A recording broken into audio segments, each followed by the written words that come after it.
International social media Patel Prahladbhai. ભગવાન વિશ્વના ગુરુ છે, પરમહંસ છે, અવધૂત છે, સ્વયં શ્રી ગુરુદેવ છે. એ દત્તાત્રેય પ્રભુને પ્રણામ. નમસ્કાર. ઓમ શિવ આદિ શિવ મહાશિવ સદા શિવ શંકરાય નમઃ. ઓમ શિવ આદિ શિવ મહાશિવ સદા શિવ શંકરાય નમઃ. ઓમ શિવ આદિ શિવ મહાશિવ સદા શિવ શંકરાય નમઃ. ઓમ શિવ આદિ શિવ મહાશિવ સદા શિવ શંકરાય નમઃ. ઓમ શિવ આદિ શિવ મહાશિવ સદા શિવ શંકરાય નમઃ. ઓમ શિવ આદિ શિવ મહાશિવ સદા શિવ શંકરાય નમઃ. શંકરાય નમઃ. શંકરાય નમો नमः. परमात्मा की कृपा से अभी 2 दिन पहले ही परमात्मा ने मुझसे बुलवाया था. उन्होंने ही बोला था कि 7 तारीख से अगली 7 तारीख के बीच जो भी होगा वो विश्व को महाप्रलय की ओर दौड़ जाएगा. बोला था ना, मैंने नहीं बोला, परमात्मा ने बोला था. यहाँ तक बोला था कि आप चाहे तो मुसाफरी अब कर सकते हैं, मुसाफरी पे पाबंदी नहीं है, लेकिन जहाँ पे जल हो, समंदर हो, नदियाँ हो, सरोवर हो, ठीक है, जो पानी के धोध बहते वो जगह हो, ठीक है, और पहाड़ हो, उससे तो दूर ही रहने. 2032 तक जल प्रलय का मतलब कालखंड है. जो भी ये महाकाल का जो तांडव नृत्य चल रहा है उसमें जो मैक्सिमम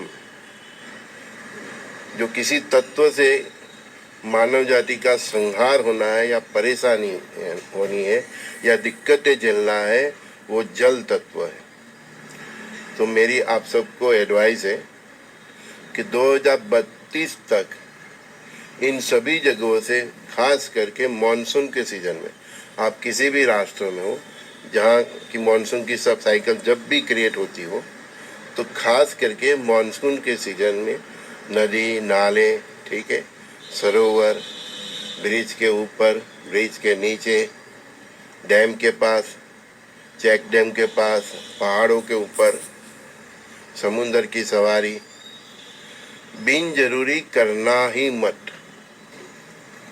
ये बात अपनी डायरी में या अपने दीवार पे लिख के रख देना. लिख देना कि संजू बाबा ने बोला था. ये एक मैंने आपको डेडलाइन दे दी है. 2032 तक जो भी महाप्रलय इस धरा पे होना है उसमें सबसे ज्यादा जो कोई पंच तत्वों में से जो कोई तत्व सक्रिय है तो वो जल तत्व सक्रिय है. ठीक है. तो जल से रिलेटेड कोई भी आपके टूर बनाना हो उसको मुलतवी रखो. मॉनसून में जल से रिलेटेड कोई भी आपके टूर हो, प्रवास हो, घूमने जाना हो, ठीक है ना, तो खास करके मॉनसून में तो उनसे दूर ही रहो. पहाड़ों पे, माउंटेन पे डोंट गो until 2032 तक. कम से कम तब तक तो आप इतना केयर रखिएगा ही कि तब तक का जो भी समय है, चाहे कुछ भी ग्रहमान ब्रह्मांड में रहे, जल प्रलय होगा होगा और होगा ही।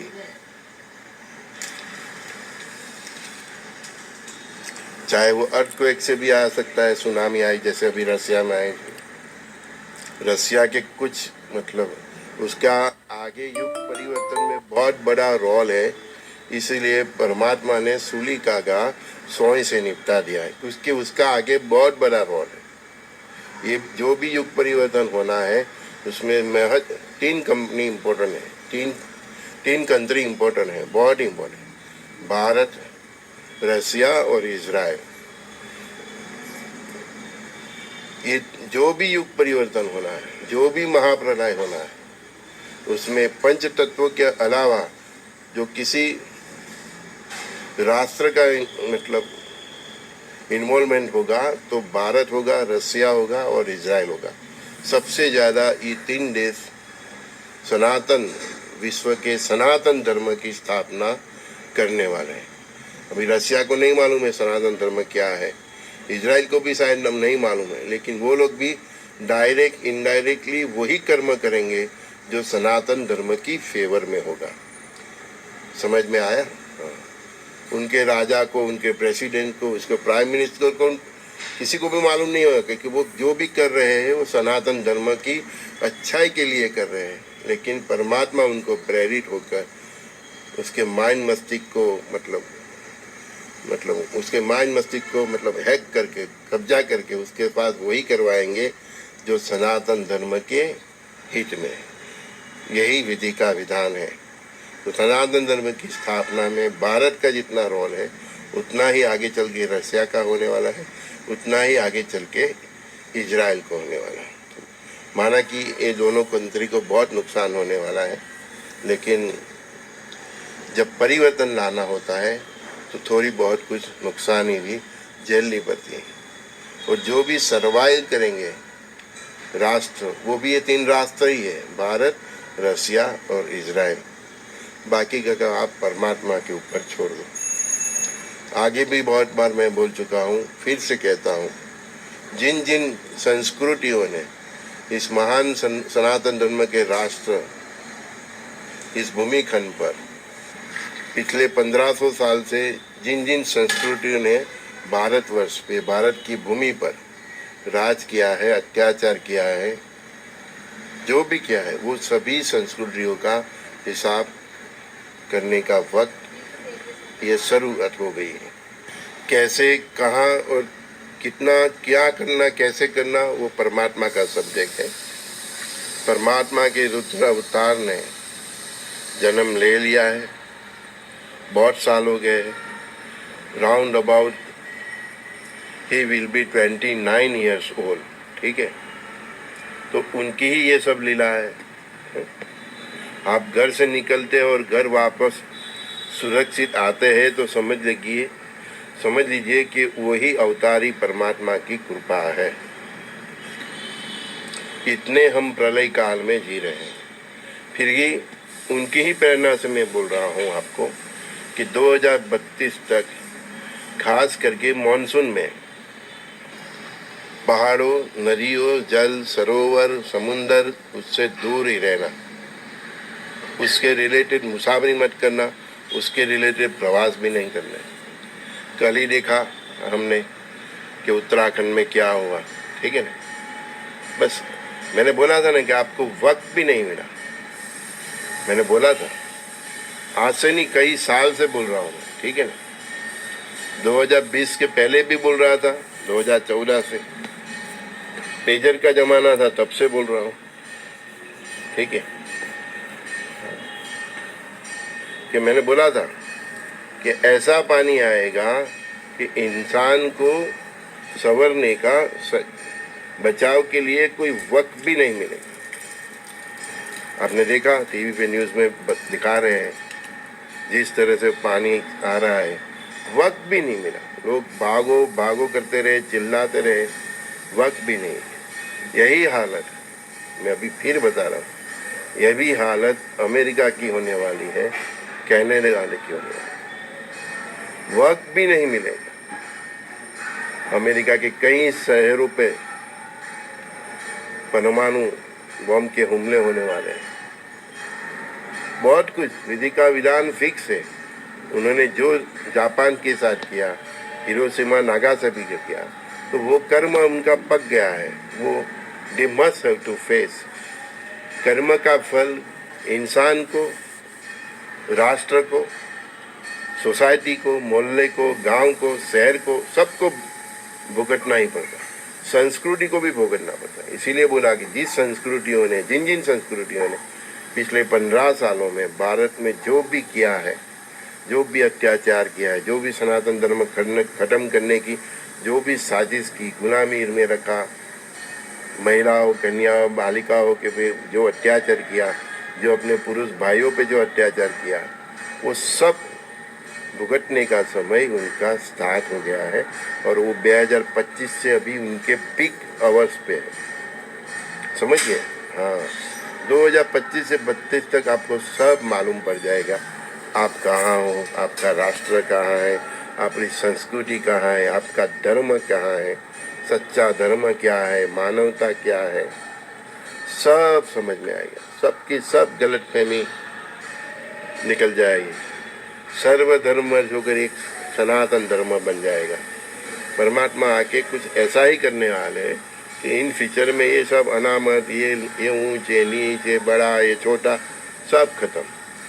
एक वक्त ऐसा ला देगा कि एक ही पंगत में बैठ के सब खाना खाएंगे चौराहे पर, वहाँ तक ये समझ आएंगे। फिर सब इंसानों को अकल आएगी, इसी वाले को, मुस्लिम को, हिंदू वाले को, महावीर वाले को, सबको फिर अकल आएगी। एक चौराहे पे बैठ के सब खाना खाएंगे ना, ऐसी परिस्थिति ही ला देंगे परमात्मा कि आपको मिल के ही रहना पड़ेगा। सब भूल के, न्यात, जात, ऊंच नीच, ये सब भूल के आपको एक प्लेटफॉर्म पर आना ही पड़ेगा। अपनी अपनी खूबियाँ को साथ में लेके आना पड़ेगा। अपनी खामियों को पीछे छोड़ के आना पड़ेगा। सबको मिल को प्रेयर करना पड़ेगा, तभी परमात्मा उनकी सुनेंगे। परमात्मा यही चाहते हैं कि ऐसी परिस्थिति निर्माण कर देंगे कि आपको एक होना ही पड़ेगा। जो राजकीय समीकरण है, जो कुछ स्वार्थी धार्मिक नेताओं के जो भी समीकरण है, उसके हिसाब से मानव सभ्यताओं में ये जो बैर है, सभी धर्मों में जो इतना मतभेद है, बैर है, एक दूसरे के प्रति कोई मान सम्मान नहीं है, बहुत बैर जेर है, ठीक है ना। तो सभी को एक प्लेटफॉर्म पर आना ही पड़ेगा। ऐसी परिस्थिति निर्माण परमात्मा करेंगे। बोलते हैं ना कि जब इंसान सीधी बातों से नहीं समझता तो परमात्मा को ऐसी परिस्थिति का निर्माण करना ही पड़ेगा। सबको इकट्ठा होकर प्रार्थना करनी पड़ेगी, फिर जाना पड़ेगा, हे मालिक तेरे बंदे हम। हाँ, सब गाएंगे, सब अपने ईश्वर अल्लाह, यीशु, सब प्रार्थना करेंगे कि हे परमात्मा, हे सर्वशक्तिमान, आप जो भी है अब रहम कीजिए, कृपा कीजिए। हम हमारी गलती को स्वीकार करते हैं। हम आगे से एक होके रहेंगे, नेक होके रहेंगे, सबके दिलों में रहेंगे। हम इसका वचन देते हैं। हाँ? हम मानव सभ्यता के लिए जिएंगे, हम सनातन सत्य के लिए जिएंगे। ऐसा वचन जब मानव जाति परमात्मा को बोलेंगे, तब आकाशवाणी होगी और आगे का मार्गदर्शन मानव जाति को मिलेगा। तब जो अवतारी पुरुष ने जन्म लिया है वो आगे आएंगे, सबको एक राह दिखाएंगे।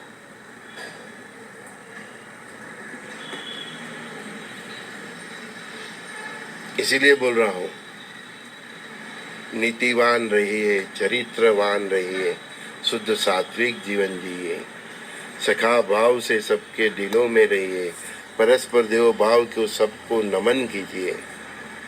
अपना चरित्र संभालिए, अपने राष्ट्र के निर्माण में अपना योगदान दीजिए। मैं और मेरी बीवी, मेरे बच्चे, इन सब से बाहर आइए। सोचिए, आप अपने केवल परिवार की सीमा तक नहीं है, आपका परिवार पूरा विश्व है। हमारे यहाँ पहले संयुक्त परिवार की सिस्टम थी, वो सिस्टम फिर से लागू होगी। जितने लोगों का डाइवर्स हुए हैं, वो लोग ने अगर दूसरी शादी नहीं किए तो वो लोग इकट्ठा होंगे, फिर से इकट्ठा होंगे। भाइयों भाइयों साथ में रहने के लिए मजबूर हो जाएंगे। वो जो प्रेम सबके दिलों से जो निकल गया, वो फिर सबके दिलों में वो प्रेम उज्ज्वलित होगा, दया उज्ज्वलित होगी, करुणा उज्ज्वलित होगी, और सबको समझ में आ जाएगा कि हम फालतू में लड़ रहे थे, हम सब तो एक ही है। बस हमको नेक रहना है, सबको सबके दिलों में रहना है। ये बात सबको समझ आ जाएगी, और जब तक समझ नहीं आएगी तब तक ये महादेव का तांडव चलता ही रहेगा। इंसान को सोचना ही पड़ेगा कि हमारी कहाँ गलती है और कुदरत हमसे क्यों रुठी हुई है। जब तक ये सोचने को मजबूर नहीं होगा तब तक ये चलता रहेगा। और लोग पूछ रहे हैं हमसे, सर कब तक होगा, कब खत्म होगा? आज बता दिए, जब तक सभी इंसान, सभी धर्म के, सभी पंथ के, सभी जाति के ये सोचने पर मजबूर नहीं होगा और ये प्रार्थना नहीं करेंगे कि हम सब अब एक हैं, हम नेकी से जिएंगे, एक रहेंगे, नेक रहेंगे, सबके दिनों में रहेंगे, तब तक ये रुकने वाले नहीं है। ये महादेव है, हमारे प्यारे कृष्ण भगवान नहीं है कि बांसुरी बजा के तुमको छोड़ देंगे। ये महादेव है, रुद्र है, उसके साथ पूरे देवों की सेना है, गणपति है, हनुमान जी है, कार्तिकेय है। प्रकृति उसको सपोर्ट में फुल सपोर्ट में है। तभी तो इतने भूकंप हो रहे हैं, ज्वालामुखी विस्फोट हो रहे हैं, इतनी बारिश हो रही है, क्योंकि इंद्रदेव भी रुष्ट है। वो क्यों बरसते हैं? आप 2 टाइम खाना अच्छी तरह से खा सको, आप जल पी सको, है? आप खाओ और खिलाओ, आप हर प्राणी मात्र का पोषण करो, क्यों बरस रहे हैं? वो भी क्रोधित है, ऐसे बरसते जैसे आप बादल फट गया है ना। कल ही देखा ना हमने टीवी पे, उत्तराखंड में। अभी बहुत कुछ होने वाला है, बहुत कुछ। अभी कुछ भी नहीं है, बहुत कुछ होने वाला है। इसका तांडव तब तक रुकने वाला नहीं है जब तक हम लोग एक साथ मिलके एक प्लेटफॉर्म पे नहीं आएंगे। तो गुजराती में कहेवत है, चमड़ी टूटे पर डमड़ी नहीं टूटे। इंसान जब बोलते हैं ना, लातों के बुत बातों से नहीं मानते। बस अभी ये लात पड़ना शुरू हो गई है।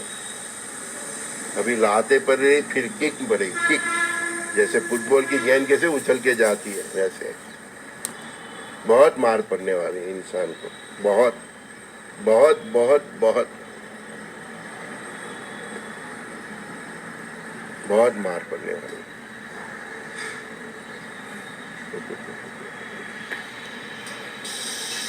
भगवान महादेव शिव इतने क्रोधित है, किसी भी देव की वो सुनने वाले नहीं है।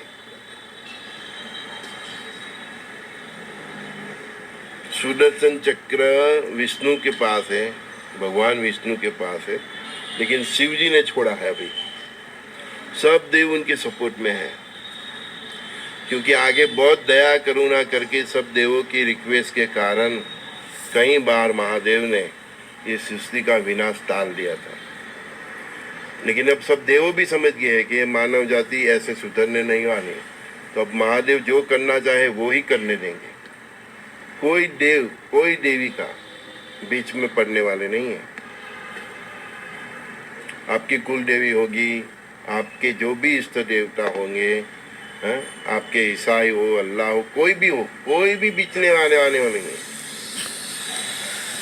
आपकी भक्ति, आपका कर्म, आपका जीवन, वो ही अब आगे आने वाला है। इसीलिए मैं बार बार बोलता हूँ, सुधर जाना है तो आज से सुधर जाओ। टाइम भी नहीं मिलेगा, कर्म का फल मिलेगा, बचने का टाइम भी नहीं मिलेगा। देखा जिसने गलत कर्म किया है उसको गलत फल मिलेगा, जिसने अच्छा कर्म किया उसको अच्छा फल मिलेगा। टाइम भी नहीं, वो न्याय चलने वाला है, अभी न्याय चलने की शुरुआत हो गई है। इंडियंस को भी प्लान बी मस्ट बी। 6 महीना साल तक चले इतना अनाज रखिए, पैसा रखिए, आपकी जो भी जीवन प्रणाली है, हर महीने का आपका जो भी एवरेज खर्चा है उसके हिसाब से साल 1.5 साल का पैसा रखिए, अपने हाथ में रखिए।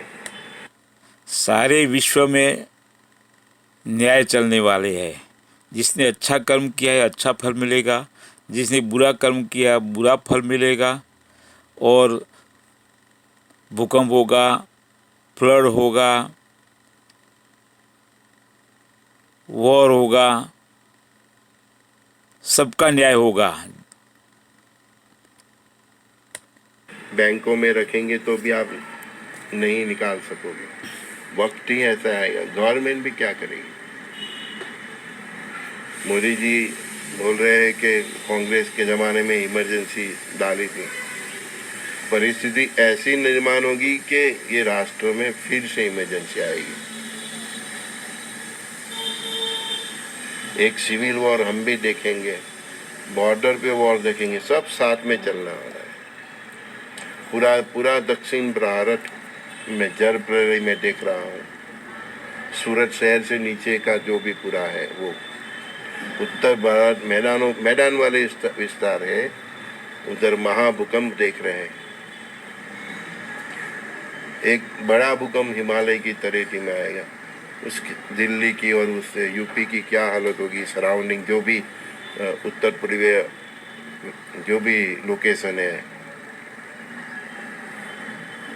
मैं बोला ना, जाए तो कहाँ जाए। न घर के अंदर रह सकेंगे न घर के बाहर।